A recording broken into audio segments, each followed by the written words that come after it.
कि दिगंबर आमनाय में 357 सूत्र हैं और श्वेतांबर आमनाय में 344 सूत्र हैं। सूत्रों में भिन्नता भी काफ़ी पाई जाती है।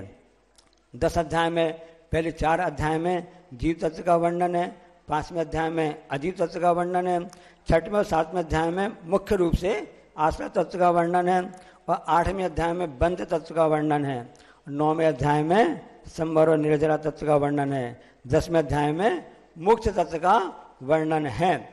मोक्ष संबंध में किसी को भी मतभेद नहीं है, लेकिन मोक्ष मार्ग की जो बात आती है उसमें एक के नहीं है, इसलिए इसमें थोड़ा अंतर पड़ जाता है। जो मोक्ष मार्ग के नेता हैं, अग्रणी हैं, पथ प्रदर्शक हैं, कहीं भी परंतु को भेदने वाले हैं, ऐसे विश्व तत्वों को जानने वाले ज्ञाता हैं, ऐसे आप अर्थात ऐसे भगवान को मैं नमस्कार करता हूँ। क्यों नमस्कार करता हूँ? बंदे तद्गुण लब्धे, उनके गुणों को हमें प्राप्ति हो, जिनके हाँ जैसा हम बनना चाहते हैं, जैसे गुण प्राप्त करना चाहते हैं, उसका सीधा सा उपाय है उनके चरणों में जाके बैठ जाओ और उनके समान बनने के लिए हमेशा प्रार्थना करते रहो, क्योंकि भावना भाव विनाशनी कहलाती है, भवनाशनी कहलाती है। इसलिए भावना भाते रहो कि हम भी वैसे बन जाएं। अब प्रारंभ करते हैं, क्योंकि 1 घंटे का समय रहता है और 1 घंटे में पूरा इसका पाठ स्वाध्याय रहता है। जैसे आप लोग खेल देखते ना, वनडे मैच होता है, सुबह से शाम तक का मैच होता रहता है।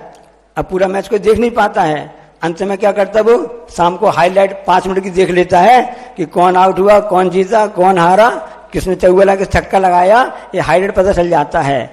इस सूत्र को पढ़ने के लिए पूरा 1 साल का समय चाहिए। आपको बता दें, ये सभी तत्व सूत्र हैं, सभी जैन दर्शन का रीढ़ है, फाउंडेशन है, मतलब पूरी नींव है ये।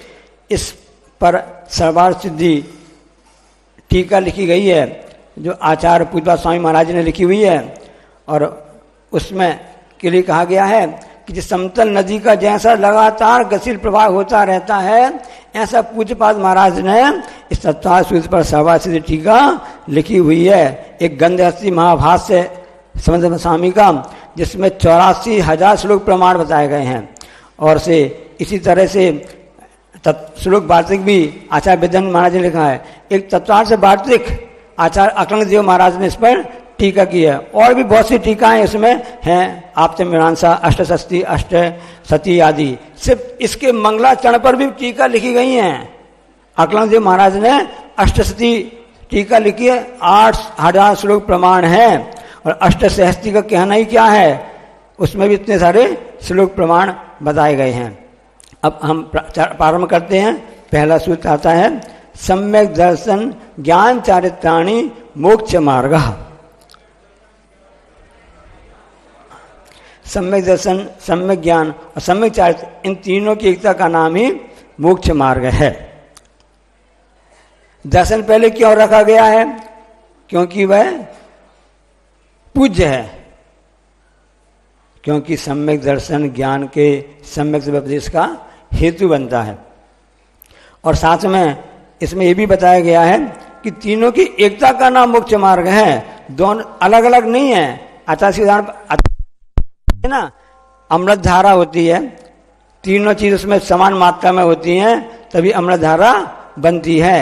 आप लोग हलवा लड्डू खाते कि नहीं खाते हो, उसमें आटा है, घी और शक्कर मात्रा में मिलती है, तभी जाकर उसका आप स्वाद ले पाते हो। इसी प्रकार से एक का नाम मोक्ष मार्ग नहीं है, तीनों की एकता का मार्ग नाम ही मोक्ष मार्ग है। जैसे कहते ना, बेटा देखभाल करके चलना, तो देखभाल करके चलना क्या बता रहा है?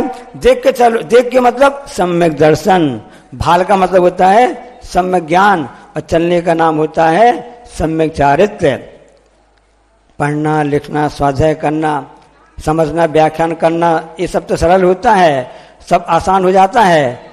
कठिन तो चलना होता है, चारित्र को ध्यान करना होता है, यही इसी का नाम मोक्ष मार्ग है।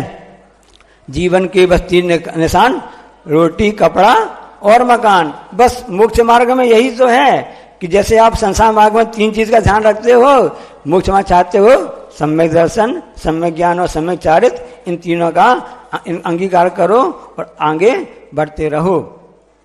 अब समय से लक्षण बताने के बाद में उसका लक्षण बताते हैं। अगला सूत्र है तत्वार्थ सिद्धानम सम्यक दर्शनम।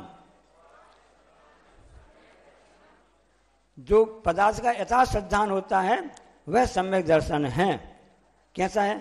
यहाँ पर तत्व की व्याख्या नहीं की है, पदार्थ की व्याख्या होती है। सम्यक दर्शन दो प्रकार का होता है, सराग सम्यक दर्शन और वितराग सम्यक दर्शन। वास्तव में जो सम्यक दृष्टि होता है उसका लक्षण क्या है? प्रसम, संवेग, अनुकंपा और आस्तिक्य। राग की तीव्रता नहीं होना प्रसम है, प्रसमान योग से हम कहीं से मिलता है। संवेग है भोगों से भयभीत होना, करना जो ग्रंथ होते हैं उससे हमको सब प्राप्त होता है। अनुकंपा अपने सभी साथियों, मित्रों, सभी जीवों पर समता परिणाम रखना, सब पर दया के भाव रखना, अनुकंपा है। सम्यक दृष्टि की यही तो पहचान है।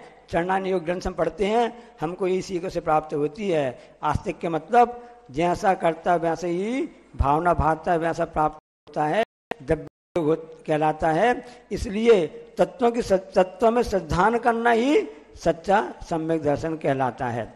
अब सम्यक दर्शन किस प्रकार उत्पन्न होता है? अगला सूत्र है तन निसर्गा दधिगमाद्वा।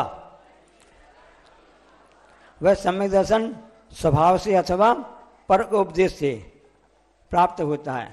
एक प्राकृतिक सामान्य रूप से हो जाता है और एक पर के उपदेश से होता है।